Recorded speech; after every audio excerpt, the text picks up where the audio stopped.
Kita berdoa.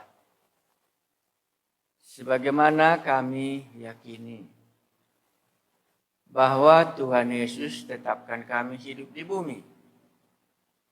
Dan Tuhan Yesus sudah memberi kami firman-Mu. Supaya kami meninggalkannya di bumi. Pengajaran yang dari Sion akan sampai ke ujung bumi. Inilah yang Tuhan tetapkan bagi tugas kami di dalam perjanjiannya ini. Karena itu kami kembali lagi bersama-sama supaya dapat memahami kebenaran-Mu yang telah Engkau katakan dan boleh juga kami katakan kepada orang lain. Sehingga Yesus yang sudah di sorga, kamilah murid-murid yang tinggal di bumi, akan menyatakan apa yang kami imani. Supaya dunia bisa tahu bahwa Engkaulah Allah kami yang akan datang sekali lagi. Itulah Yesus, Tuhan dan Juru Selamat kami yang juga hadir di tengah-tengah kami. Berkatilah kami Tuhan kami Yesus. Amin. Mari kita membuka surat Petrus. Surat Petrus ya. Saya memakai buku ini. Karena ini sudah kita bagikan. Jadi saya coba halaman yang pertama. Halaman pertama. Petrus. Nanti lihat lagi kembali di rumah. 1 Petrus. Setiap surat ada tujuannya. Jadi Alkitab kita itu dibagi, itu bagian yang pertama adalah Injil, perjanjian baru saja. Pribadi seseorang yang namanya Yesus. Jadi jangan kamu salah khotbah. Injil ini menceritakan. Makanya ini cerita Tuhan Yesus. Ya, jadi ini orang. Dan inilah yang mau diceritakan. Apa yang dibuatnya, apa yang dikatakannya, dan kemana dia sekarang. Jadi ini ada 4. Ada Matius, Markus, Lukas, Yohanes. Keempat orang ini punya tujuan menceritakan Yesus. Saya senang kalau dokter khotbahkan Yohanes. Pasti satu tujuan si penulis Yohanes supaya kamu percaya. Karena Yohanes melihat dunia ini tidak percaya. Makanya begitu besar kasih Allah akan dunia ini, disambungnya ya, supaya setiap orang yang percaya.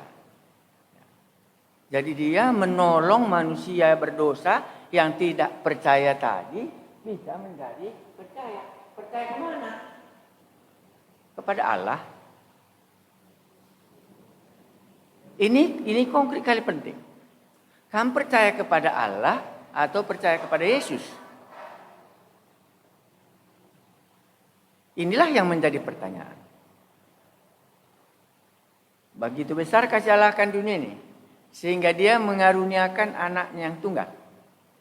Supaya setiap orang yang percaya kepadanya. Nya itu siapa? Jadi kamu percaya kepada Allah atau percaya kepada Yesus? Ini dasar iman yang pertama sekali.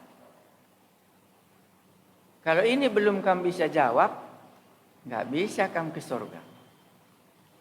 Nggak bisa kamu mengajar. Karena mau kemana kamu bawa? Ya. Ini keempat orang ini, kamu bayangkan disuruh Tuhan 4 orang ya. 4 orang disuruh Tuhan mengajar. Ya, kan hebat kali itu. 4 orang disuruhnya, Matius, Markus, Lukas, Yohanes. Ya. Injil Yohanes ini 4. Dia mau menceritakan pribadi Tuhan ini. Jadi asal kamu khotbahkan tentang pribadi Yesus, pasti khotbah itu benar. Oke, sekarang kita masuk. Kalau kita rasul ya, ini kisah rasul ini pasti nggak bisa salah. Itu cerita, ini kan cerita tadi, cerita orang percaya, kan gitu ya. Cerita orang percaya ngapain? Ya, cerita orang percaya ngapain? Iya, menceritakan yang ini tadi. Karena ini dia sendiri menceritakan pribadinya, kan gitu. Sekarang ada orang yang sudah percaya itu, dia menceritakan orang percaya ini, cerita orang percaya yaitu tentang Tuhan Yesus.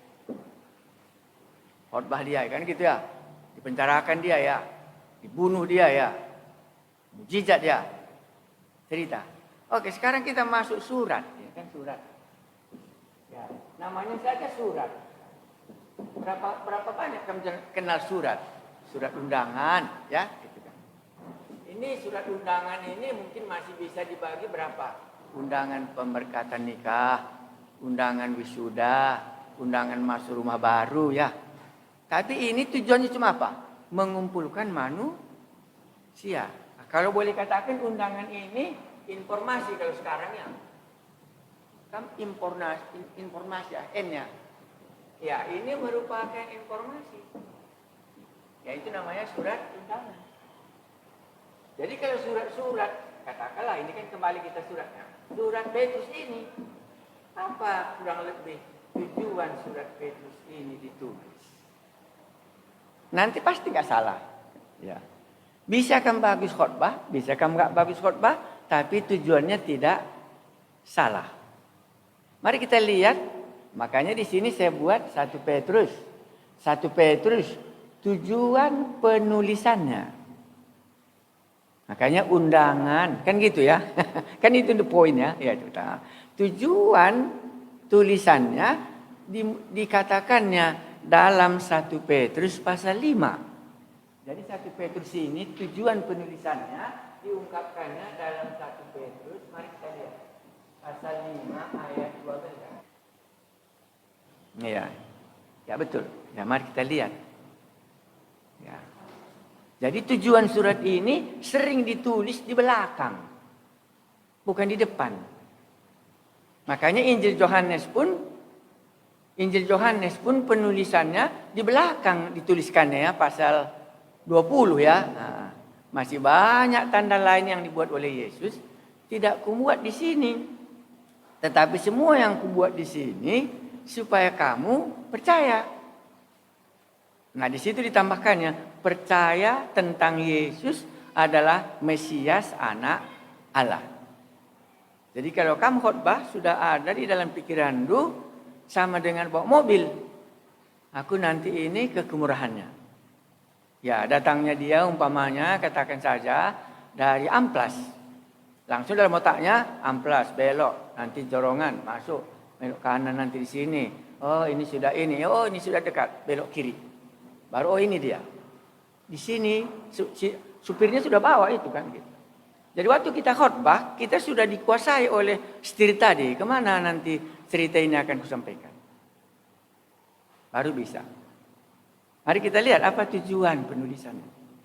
Nanti kubuktikan supaya bisa kamu lihat. 1 Petrus pasalnya yang kelima. Jadi di belakang dibuatnya.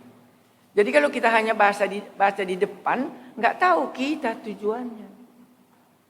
Iya. Oke, saya baca 1 Petrus pasal 5 ayat 12 ya. Dengan perantaraan Silwanus yang kuanggap sebagai seorang saudara yang dapat dipercayai. Jadi Petrus ini menjelaskan siapa Silwanus ini yang dapat dipercayai. Ya. Karena ada orang Kristen nggak dapat dipercayai. Jadi jangan kamu sangka ini semua dapat kamu percayai. Ya. Enggak semua bisa dipercayai. Ya, itu harus kita pegang. Ya, orang Kristen kok dia, tapi jangan kamu percayai. Karena di sini dikatakannya dengan perantaran Silwanus Silwanus ini mungkin Silas ya. Tahu kamu Silas ya? Dengan perantaran Silwanus yang kuanggap sebagai seorang saudara yang dapat dipercayai. Petrus mempercayai Silwanus ini. Aku menulis dengan singkat. Jadi walaupun 5 pasal, menurut Petrus itu singkat tulisannya. Ya, singkat kepada kamu. Untuk apa? Untuk menasihati. Jadi 1 Petrus tujuannya untuk menasihati. Nanti kamu lihat nasihatnya di dalam. Ya, menasihati penatua umpamanya ya. Ya, janganlah kau dengan paksa ya. Jadi 1 Petrus ini tujuannya untuk menasihati. Satu lagi apa? Dan meyakinkan kamu. Ya, nanti kita lihat apa yang diyakinkannya. Ya, baru bahwa ini adalah kasih karunia yang benar-benar dari Allah. Berdirilah dengan teguh di dalamnya. Berarti dengan singkat dia menulis supaya menasihati jemaat ini yang menderita, supaya meyakinkan bahwa apa yang sedang terjadi dalam hidup ini bukan karena dosa, tapi karena kasih karunia. Bisakah kita bergeser sedikit? Kalau 1 Petrus terjadi kesulitan, dia tidak bisa melihat itu karena dosa. Tetapi itu karena kasih karunia. Bisakah? Oke, mari kita lihat lagi tujuannya. Ini kan 2 suratnya ya, tapi singkat ya. Ya, makanya di sini saya tulis lagi di buku ini tujuannya 2 Petrus 3 ayat 1. Di sini apa tujuan surat Petrus ini? Saya harap saya sudah dalam otak saya 30 menit bagian 1 Petrus ini. Karena ini ada 1, 2, 3, 4 buku ya. Ini yang dalam isi buku ini. Buku ini standarnya bukan murahan. Ini standar kuliah di luar negeri. Ya, jadi buku ini asli dari waktu saya sekolah di Selandia Baru. Ya, ini tujuannya. Oke, mari kita lihat tujuannya. Mana tahu diungkapkannya lagi. 2 Petrus pasal 3 ya. Mari kita lihat 2 Petrus 3 ayatnya yang pertama ya. Oke, supaya nanti pendengarnya enggak ngantuk. Ini metode yang ngajar kan ya. Mari kita sama-sama baca. 1, udah lihat semua? 1, 2 ya. Saudara-saudara yang kekasih, ini sudah surat yang kedua yang kutulis kepadamu. Di dalam kedua surat itu, aku berusaha menghidupkan pengertian yang murni oleh peringatan-peringatan. Apa tujuan surat ini?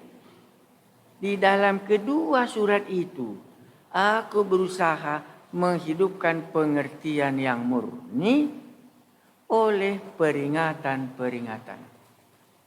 Jadi kedua suratnya ini ada peringatan supaya menghidupkan pengertian kita. Ya, 2 suratnya, tapi itu tujuannya. Mari ini kan saya baca ya. Tujuan tulisannya sudah kita lihat ya. Setiap surat ada tujuannya. Nah, ini harus kita menyadarinya. Baru ditulisnya di bawah. Untuk menasihatkan kamu. Nanti kita lihat apa dinasihatkannya. Untuk meyakinkan kamu. Nanti kita lihat apa yang Petrus yakinkan mereka. Baru bisa kita baca. Saya tidak mau kali filosofi. Mari kita baca ayat 1. 1 Petrus 1. Ayat 1 sampai berapa di sini ya. Bisa berurut ya. Mari kita lihat surat Petrus yang pertama. Ya, 1 Petrus, mari kita baca. Tapi sudah dalam otak kita tadi sudah jelas ya. Oh, surat ini tujuannya menasihati. Apalagi tujuan surat ini tadi. Oh, tujuannya supaya menguatkan iman mereka gitu ya. Nanti kita cari, kita baca. 1 Petrus pasal 1 kita baca. Ya, jadi kalau di dalam bagian ini dikatakannya si pengirim ya, kita baca dulu. Dari Petrus, Rasul Yesus Kristus kepada orang-orang pendatang yang tersebar. Jadi ini surat bukan satu saja, bukan seperti ke Filipi, bukan ke Efesus ya. Ya, ini berserak. Daerahnya di Galatia, Kapadokia, Asia Kecil dan Bitinia. Itu yang menerima surat. Baru dikatakannya, siapakah yang menerimanya? Yaitu orang-orang yang dipilih. Nah, bisakah kita kuat kalau kita sadar Allah memilih aku? Tadi kan tujuan surat ini untuk menasihatkan, mengingatkan pengertian yang murni. Makanya dia buat si penerima surat karena kita mau mengikuti cara berpikir si penulis. Cara berpikir si penulis tadi untuk menasihatkan, untuk menguatkan, untuk menimbulkan iman yang murni dalam hatimu. Bagaimana caranya? Ya, maka caranya di sini langsung dimulainya. Dari Petrus, Rasul Yesus Kristus kepada orang-orang pendatang, Kapadokia, Asia Kecil dan Betania. Yaitu orang-orang yang dipilih sesuai dengan rencana Allah. Bisakah kita dikuatkan kalau kita sadar kita dipilih Allah? Karena memang sudah direncanakan Allah, aku lahir di tanah Karo. Inilah yang bisa menguatkan iman. Jadi aku kebetulan bukan lahir di kampungku ini. Sesuai dengan rencana Allah, aku telah dipilihnya. Jadi ada statusnya jelas. Itulah tujuan surat tadi, supaya mereka ini walaupun banyak penderitaan bisa sadar bahwa ini semuanya oleh kasih karunia Allah, bukan karena dosaku. Kamu tahu dipilih Allah seperti itu potongan tuh? Aku sadar seperti ini potonganku. Kalau aku tadi lebih tinggi sedikit seperti ini, susahnya naik pesawat Air Asia nggak tanggung-tanggung. Dan juga tidak terlalu gemuk, karena tempat duduknya nggak juga terlalu besar. Jadi enak aku duduk. Ada yang lain sudah tinggi, lutut di depan gencet, di belakang gencet. Karena ini juga sedikit lebih besar, lengket lagi ke dalam. Waktu berdiri pun harus tekan gini. Kalau enggak muat lagi karena di istirahat dia. Aku sadar. Ya kemarin yang paling aku senangi, di manalah nanti aku makan, kupikir. Ya. Dan waktu aku makan, Tuhan, ini ada makanan di sini. Terima kasih karena makanan ini sudah dipersiapkan untuk aku. Makanya kedai kopi ini dibuat supaya nanti waktu aku lewat, aku bisa makan di sini. Siap aku makan, ku kasihkan traktat kita itu sama dia. Baru dilihatnya, siapakah manusia ini? Bolehkah kita kuat kalau kita sadar seperti ini potongan kita? Entah Anda tinggi, entah Anda hitam, entah Anda gemuk, semua macam-macam. Tetapi ini dipilih oleh Allah aku. Bukan sembarangan aku lahir di bumi ini. Miskin kaya, sakit-sakitan, sehat, pintar, bodoh, tak ada masalahnya. Dan yang potongan seperti inilah yang dipilih oleh Allah. Bisakah menguatkan iman kita? Karena tujuannya tadi apa? Menasihatkan dan mengingatkan. Jadi kalau kamu baca 1 Petrus, tujuannya ke sana. Mari kita baca lagi. Yaitu orang yang dipilih sesuai dengan rencana Allah, Bapa kita, dan yang dikuduskan oleh Roh Kudus. Jadi dia kudus karena Roh Kudus yang ditaruh Allah dalam dirinya, dia menjadi kudus sehingga dia bisa taat. Kan itu situ. Ya. Dikatakannya tadi di sini supaya kita kudus, supaya taat kepada Yesus Kristus dan menerima percikan darahnya. kiranya kasih karunia dan damai sejahtera makin melimpah atas kamu. Ini sulit. Karena biasanya kita tidak menyadari bahwa apa yang diberi Allah itu adalah kasih karunia bagi kita. Umumnya itu yang kita nggak mengerti. Nggak ngertinya kamu hidup kasih karunia. Nggak ngerti kamu. Apapun dibilang nggak ngertinya kamu. Tapi aku coba menjelaskannya. Aku mengerti kali makan itu penting. Karena bagiku makan itu obat. Jadi kalau aku makan itu bagiku obat. Ya, supaya bisa bertahan hidup. Obat itu kan membuat kita bertahan hidup. Nah, jadi bagi aku kalau ada restoran yang enak maksudku cocok untuk kesehatanku. Biasanya aku bersyukur, Tuhan Engkau sudah siapkan restoran orang ini, sehingga aku bisa hidup di sini. Berarti bisalah aku di sini mengabarkan Injil karena sudah ada kasih karuniamu dalam makanan tersedia di sini. Kedai orang hebat, restoran orang hebat, aku bersyukur kepada Allahku karena aku bisa makan di sini. Karena untuk itulah dibuat restoran ini supaya nanti waktu penginjil datang ada tempatnya makan. Beda kan? Itu bagiku kasih karunia. Karena kalau itu nggak ada, nggak bisa aku bergerak, nggak bisa aku jalan. Ya, baru hotel. Itu nomor kedua. Baru keamanan. Kalau uang nanti terakhir itu.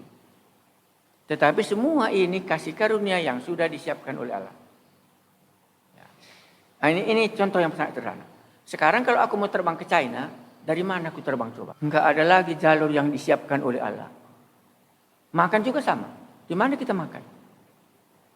Ya. Karena itu kepentingan kasih karunia Allah kita hidup di bumi ini. Ya. Jadi marilah kita memikirkan lebih luas sedikit daripada yang sempit. Ya. Oke, sekarang kita lihat lagi. Tadi tujuannya ini ke bawah, bisa kamu baca ya. Bisa kamu baca, terpujilah Allah, itu memang sudah keluar pujian. Kalau kita sudah sadar kita dipilih Allah. Kalau sudah kita sadar oleh rencana Allah lah aku hidup. Kalau sudah kita sadar Roh Kudus yang membuat aku taat kepada Yesus Kristus. 3 poin di sini ya. Saya ulangi. Dari Paulus Rasul Yesus Kristus kepada orang-orang pendatang yang tersebar di Pontus, Galatia, Kapadokia, Asia Kecil dan Betania. Yaitu, siapa jemaat di sini? Siapa Anda? 1, yaitu orang-orang yang dipilih sesuai dengan rencana Allah Bapa kita. Aku tahu aku hidup dipilih oleh Allah sesuai dengan rencananya. Kamu hidup? Pernah kamu pikirkan rencana Allah kenapa kamu hidup di bumi? Orang yang menerima surat ini harus dia tahu itu. Karena dia sudah meninggalkan daerah tanah Kanaan. Karena dia sudah merantau, karena dikejar-kejar orang, karena dia percaya sama Yesus. Nah, ini orang pilihan Allah ini. Jadi kalau aku orang pilihan Allah, aku tidak sama dengan dia. Ya, mari kita lanjut lagi. Beri apa? Dan yang dikuduskan oleh Roh Kudus supaya taat. Aku taat bukan karena usahaku. Makanya dampaknya kesaksian Bapak Sarah itu mantap. Aku sudah lahir baru. Rokok pun gak bisa kulawan. Pastilah palsu pertobatanku ini. Kamu bisa saksikan bahwa Roh Kudus yang sudah menolong kamu sehingga menjadi taat mengikuti Yesus. Atau kamu taat karena kamu paksa. Makanya dampaknya banyak. Sama juga di Kabanjaya sama. Sudah kuterima Yesus, merokok saja nggak bisa kulawan. Rokok yang begini kecil nggak bisa kulawan. Benarkah itu atau tidak? Makanya dampaknya kuat. Karena di sini Roh Kudus supaya taat kepada Yesus Kristus. Kalau Petrus bukan menjadi cap tanda milik kepunyaan Allah. Tetapi Roh Kudus diberi supaya untuk apa? Ya bisa taat kita. Ya, bukan tanda cap. Tetapi ada power, ada kuasa supaya kita bisa taat kepada Tuhan Yesus Kristus. Saya ulangi, bukan taat kepada Taurat. Bukan taat kepada peraturan gereja. Ya, tetapi taat kepada Yesus Kristus. Karena itu harus kita kenal Tuhan Yesus tadi supaya bisa kita taat ke sini. Nah, itu tujuannya tadi supaya menguatkan mereka. Jadi bisa mereka lihat bagaimana taatnya mereka kepada Yesus. Bukan karena kekuatan kita, tetapi karena Roh Kudus yang sudah memberikan kekuatan sehingga kita taat. Inilah rencana Allah bagi kita. Bukan karena dosa makanya kita menderita. Karena Allah telah memilih kita sesuai dengan rencana. Jadi Petrus kuat rencana Allah dalam hidupnya. Saya ulangi. Petrus kuat kali rencana Allah di dalam hidupnya. Aku hidup bukan rencanaku, tetapi aku hidup untuk rencana Allah. Kalau kita hidup hanya untuk rencana kita, maka kita bukan orang yang dipilih Allah. Karena orang yang dipilih Allah, ada rencana Allah bagi dia, supaya diberikannya Roh Kudus, supaya Roh Kudus itu bisa mereka taat kepada Yesus Kristus. Nah, itu dari sini. Oke, kita lanjut kalau mau lihat. Saya lanjutkan di sini. Di sini gini. Untuk menasihati kamu, untuk meyakinkan kamu. Di manakah perlu orang membaca surat ini diyakinkan? Dalam hal apakah Anda perlu diyakinkan? Nah, saya tulis di sini ada 2-3. Ya. Mari kita lihat dulu 1 Petrus ini sudah biasa. Ini mereka harus diyakinkan. 1 baca 1 ayat 18 sampai 19. Apa yang Petrus mau yakinkan pendengarnya dalam ayat ini? Sudah lihat? Saya baca. Mari kita sama supaya jangan ngantuk. Itu maksudnya. Ya. Ini cara metode mengajar. 1 Petrus 1. Apa yang mau diyakinkan Petrus yang menerima surat ini? 1, 2, ya. Sebab kamu tahu bahwa kamu telah ditebus dari cara hidupmu yang sia-sia, yang kamu warisi dari nenek moyangmu. Itu bukan dengan barang yang fana, bukan pula dengan perak atau emas, melainkan dengan darah yang mahal, yaitu darah Kristus yang sama seperti darah anak domba yang tak bernoda dan tak bercacat. Sebab kamu tahu. Diyakinkan dia, diberitahu dia. Bahwa apa? Kamu telah ditebus. Tidak ada mudah-mudahan ditebus, mudah-mudahan masuk surga, mudah-mudahan ini. Enggak bisa. Karena ini meyakinkan dan meneguhkan tujuannya. Maka dia pakai kalimat past tense. Kamu tahu. Kamu tahu kamu sudah ditebus? Kalau belum, enggak ada harapan kamu. Kalau aku tahu. Ya. Ini tadi meneguhkan, surat ini meneguhkan. Jadi ini pemberitahuan ulang yang dia sudah tahu. Meneguhkan itu yang kita tahu diulangi. Ya, bukan yang baru kita beri. Nah, jadi jemaat ini nampaknya rata-rata kalau nggak salah saya pertobatan di hari raya Pentakosta. Sesudah mereka bertobat di hari raya Pentakosta di Yerusalem, datang aniaya, mereka meninggalkan daerah itu, pergi ke daerah-daerah di mana umat Israel tidak terlalu kuat untuk menganiaya dia. Tapi dia harus dikuatkan. Bagaimana menguatkan iman mereka? Harus dikasih tahu apa yang dia sudah tahu, diingatkan kembali. Itu sini. Sebab kamu tahu. Bukan dia tidak tahu. Baru apa? Bahwa kamu telah ditebus. Tebus bagaimana caranya? Itu mahalnya. Ya, itu cara menguatkan. Oke, satu lagi sebelum kita akhiri. Ini 1 Petrus pasal 2 ayat 24. Bagaimana dia menguatkannya? Ini 1 Petrus pasal 2. Ayat 26. Apa di situ ayatnya?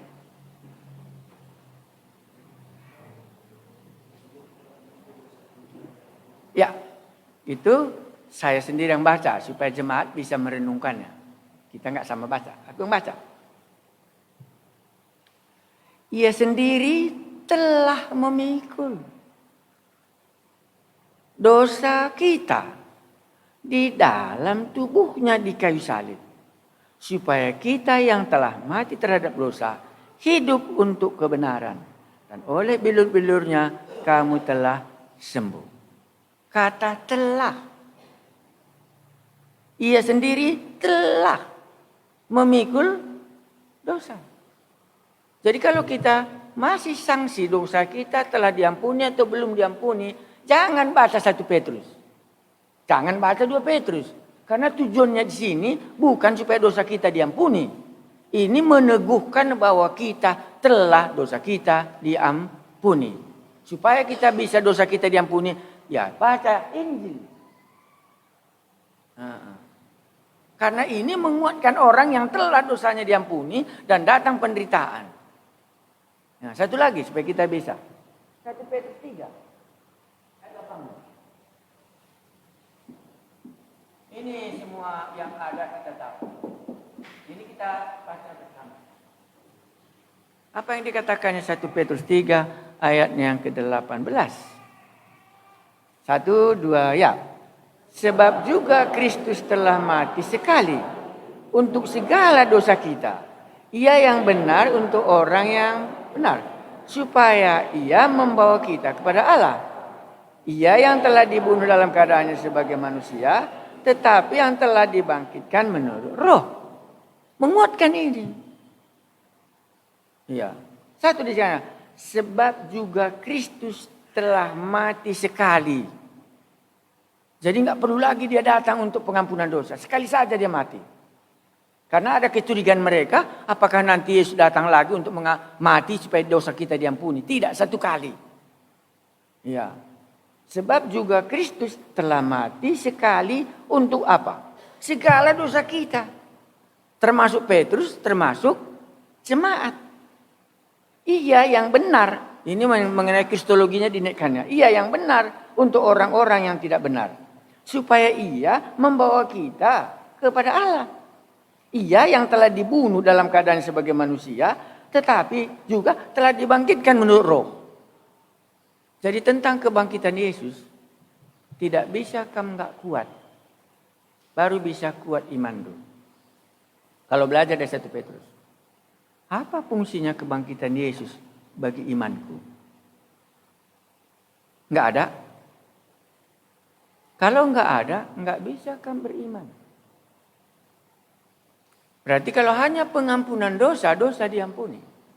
Sesudah itu kemana? Kalau tidak kamu kuat kebangkitan.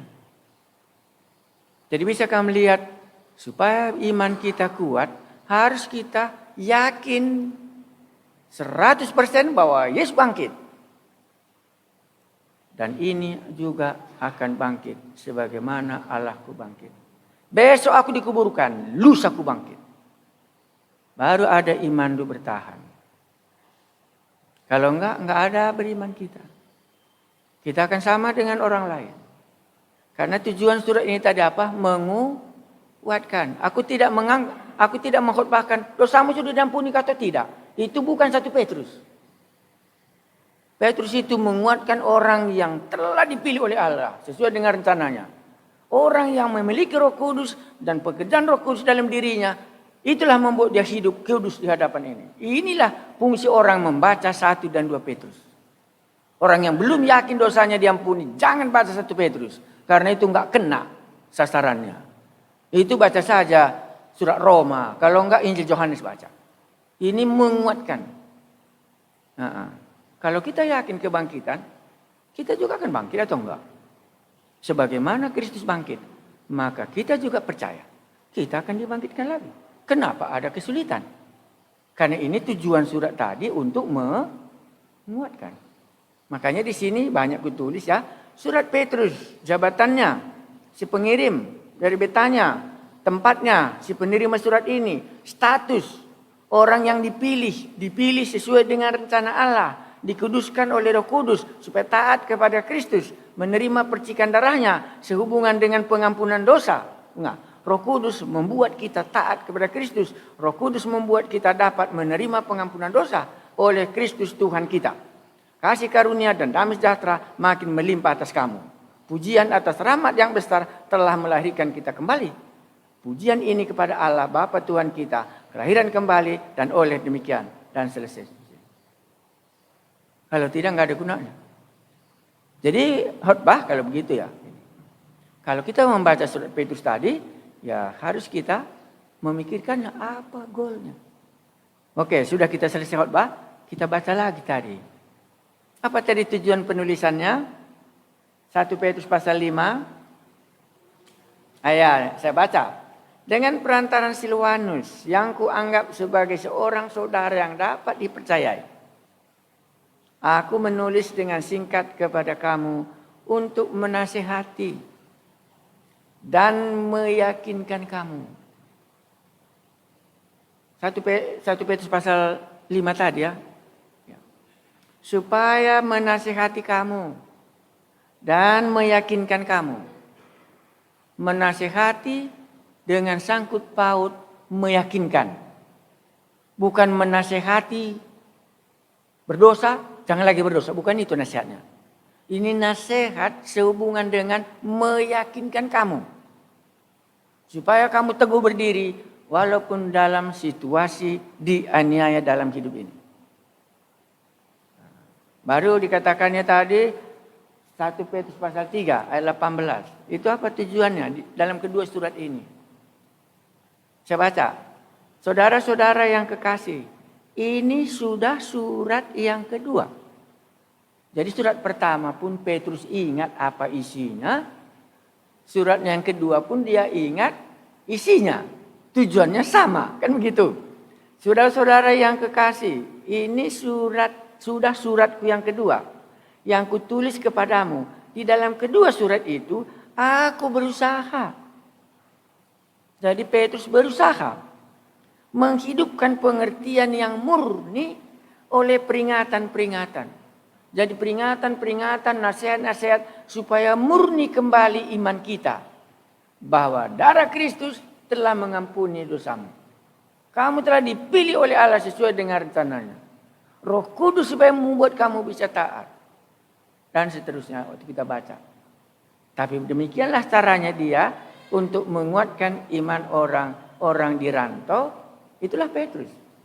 Makanya dalam buku ini saya mulai memikirkan siapa Petrus ini. Kok dia menulis surat tidak sama dengan Rasul Paulus. Ya kan begitu. Makanya di sini saya buat ada 15 karakternya Petrus ini. Karakternya yang pertama ini 2, 3, 4, 5, 6. Dan sekarang dia menulis surat kepada jemaat. Dengan latar belakang karakternya inilah dia khotbah. Jadi kalau kamu khotbah, sudah bisa kamu bayangkan tujuanku sekali ini. Oh, aku pilih Yohanes. Pasti nggak bisa salah. Supaya kamu percaya. Dalam hal apa? Itu lihat nanti di situ kan begitu apa yang dia percaya. Oh, aku tidak. Aku mau memilih surat Markus. Aku mau mengumandangkan kuasa Yesus berhubungan dengan kuasa setan. Karena Markus tertarik kali setan-setan semua. Oh, aku tidak. Aku menulis tentang Lukas. Lukas itu apa? Lukas pasal 16 umpamanya. Neraka dan sorga. Karena Lukas memang menceritakan apa? Yesus juru selamat dunia. Jadi kalau kau tidak diselamatkan, kau akan ke neraka. Tetapi Lazarus yang diselamatkan ini berada di pangkuan Abraham. Oh enggak, aku mau pilih Matius. Apa kurang lebih isinya Matius ini? Yesus adalah raja. Jadi kalau kau mau menerima Yesus, Yesuslah rajamu. Bukan keselamatan, mau kuceritakan. Yesus sebagai raja. Nah ini kalau garis besarnya sedikit. Sehingga kalau nanti Anda mau, oh aku mau imanku dikuatkan, bacalah 1 dan 2 Petrus. Itu akan menjawab dia. Tapi kalau Anda baca buku yang lain juga ya mungkin bisa. Tapi secara garis besar, Roh Allah menetapkan Petrus menulis 1 dan 2 Petrus karena jemaat mengalami kesulitan. Ciri terakhir kata dia apa? Pengharapan kebangkitan bagi Petrus itulah membuat dia dilahirkan kembali. Petrus lain dengan yang lain. Dia berbeda dengan Yohanes. Dilahirkan dari roh, dia bukan. Dia dilahirkan oleh kebangkitan Yesus dari antara orang mati. Sesudah Yesus bangkit dari antara orang mati, barulah imannya kuat. Baru dia tahu, tidak ada lagi sengat di atas dunia ini. Nah, itulah dia. Jadi kalau kita mau kuat iman kita nggak bisa lengah merenungkan tentang kebangkitan. Ya. Karena cuma satu-satunya di dalam Injil kita lah ada kebangkitan. Jadi kalau Anda tidak berharap kepada kebangkitan tubuh, nggak akan mungkin iman Anda kuat. Nggak akan mungkin. Karena dunia ini pengharapannya sudah Tuhan tetapkan ada batasnya. Maka ujungnya akan kebangkitan. Barulah kita bisa bertahan dalam iman ini. Kalau enggak bisa. Ya. Sama dengan makanan. Kalau sudah lewat tenggorok kan hilang rasanya semua. Ya, iman juga sama. Kalau kita, makanya Paulus berani kali katakan, kalau kau berharap kepada dunia ini, maka kamu yang paling malang katanya ya. Tapi aku tidak tahu kali kenapa Paulus katakan itu. Ya, padahal dia orang Israel mengharapkan dunia ini ya. Tapi kenapakah Paulus sudah berubah dalam pemikirannya? Itu tidak tahu. Ya, itu enggak aku bahas. Apakah orang Israel ini mata duitan semua? Karena memang orang Korintus ini kan yang paling sulit diajari. Sejarah gereja yang paling sulit adalah jemaat Korintus. Itu yang paling jahat. Ya, tapi karunia-Nya juga paling banyak. Ya. Oke, sampai di situlah kurasa ada yang mau ditanyakan boleh. Oke, sekarang singkatnya. Saya tidak tahu apa tujuan buku. Jadi saya pilih. Ya boleh. Boleh. Itu sama dengan supir berangkat dari rumah kemana saja jalan bagaimana? Mentok. Belok lagi mentok gitu-gitu. Ya begitulah kurang lebih.